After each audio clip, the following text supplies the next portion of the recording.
દર્શક મિત્રો, નવજીવન ન્યૂઝમાં આપનું સ્વાગત છે। ડેડિયાપાડાના ધારાસભ્ય ચૈતર વસાવા વડોદરા સેન્ટ્રલ જેલમાં બંધ છે। નર્મદા સેશન કોર્ટે તેમને 7 વર્ષની સજા ફટકારી છે।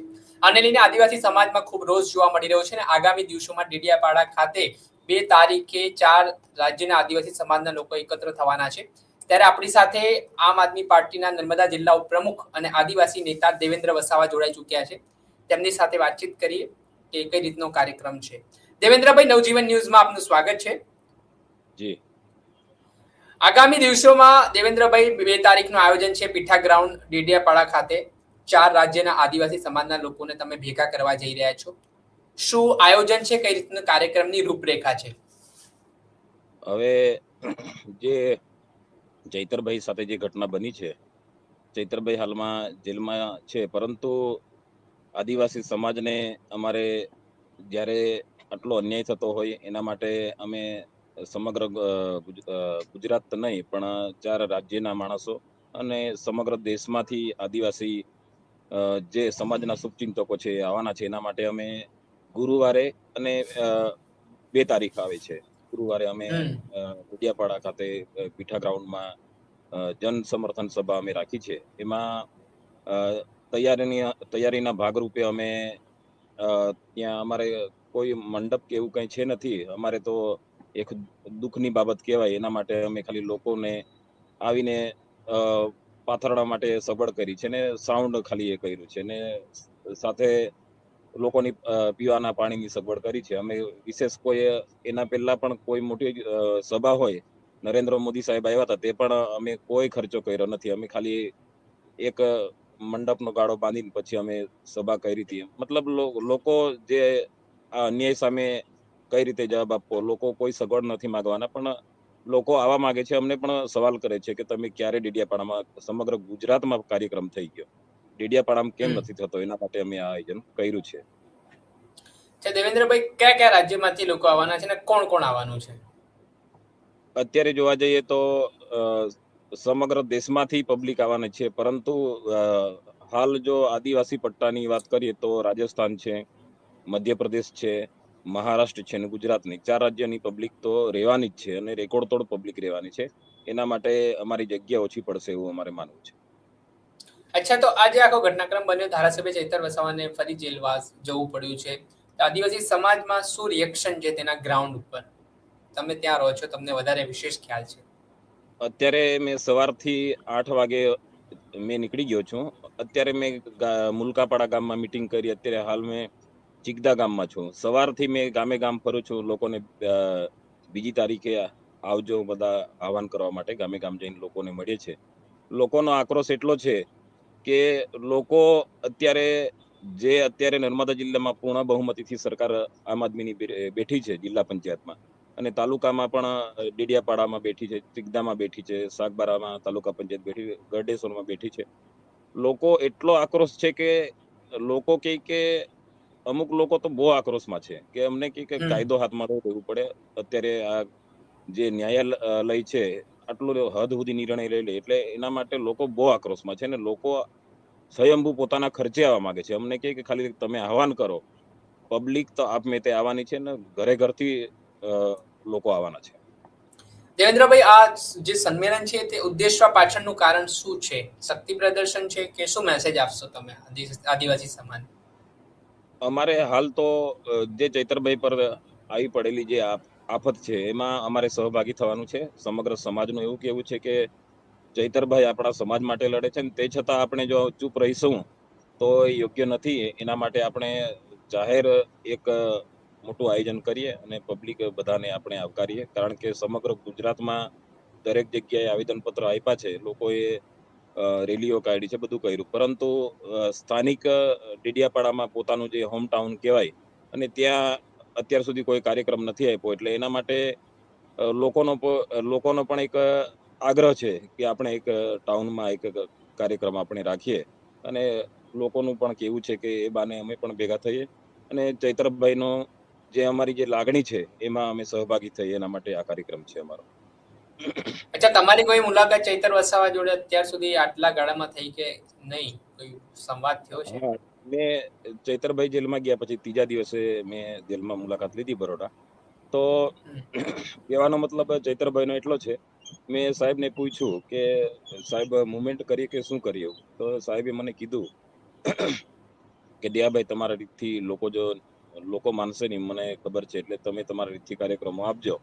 અને સાથે એ પણ કીધું કે જે નાનું બાળક છે એ રાત્રે બહુ હમ. હેરાન થાય છે અને રાત્રે રડે છે, હમ. ઊંઘવા કોઈ દેતું નથી એવું છે, ને બહુ તકલીફમાં છે દયાભાઈ. પણ કઈ નહીં, સમાજ આપણા સાથે છે તો બધી તકલીફ આપણે વેઠવી પડશે એવું સાહેબે કીધું. આદિવાસી સમાજને શું મેસેજ આપ્યો છે તેમના જેલમાં? આદિવાસી સમાજને કઈ નહીં, જે લોકોનો ભરોસો છે, ભલે સજા થઈ ગઈ હોય, ચૈતરભાઈની સાથે જે જે કોર્ટનો હુકમ છે એ સમાજને મારે, અને ચૈતરભાઈનું એવું કેવું છે કે મેં મક્કમતાથી મેં જેલ કાપીશ, કોઈ ટેન્શન વગર, તમે બિંદાસ રહો, તમે તમારું મુવમેન્ટ ચાલુ રાખો, અને મેં બે મત મેં સારી રીતે દિવસો કાપીશ, મારા રીતથી મારા મનને મેં મનાવી લઈશ.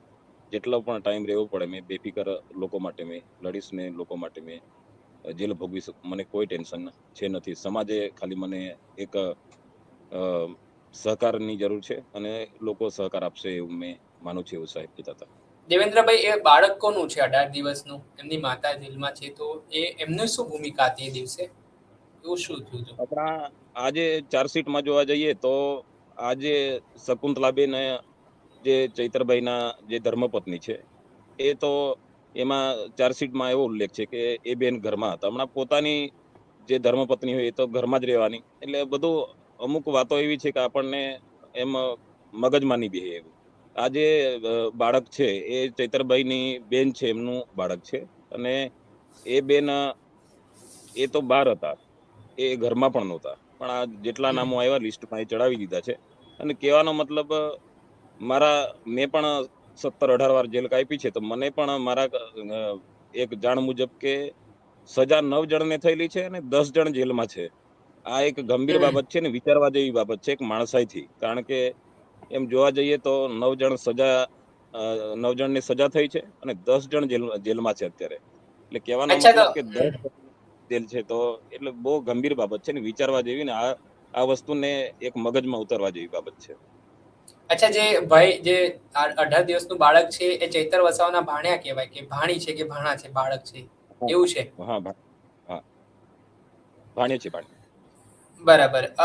જે રીતે જોઈએ તો આદિવાસી વિસ્તારમાં જે લડાયક નેતા છે એમનો સામનો જેલ સાથે થયો છે. ઘણા બધા કેસો ભૂતકાળમાં તેમની સામે થયા છે, જેમ કે ગ્લાસ ફેંકવાનો કેસ અત્યારે થોડા દિવસ પહેલા થયો હતો, જેલમાં રહેવું પડ્યું હતું.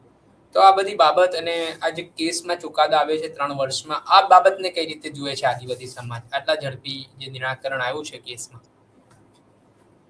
આદિવાસી સમાજ એ વસ્તુને પાયા પરથી જોઈ છે.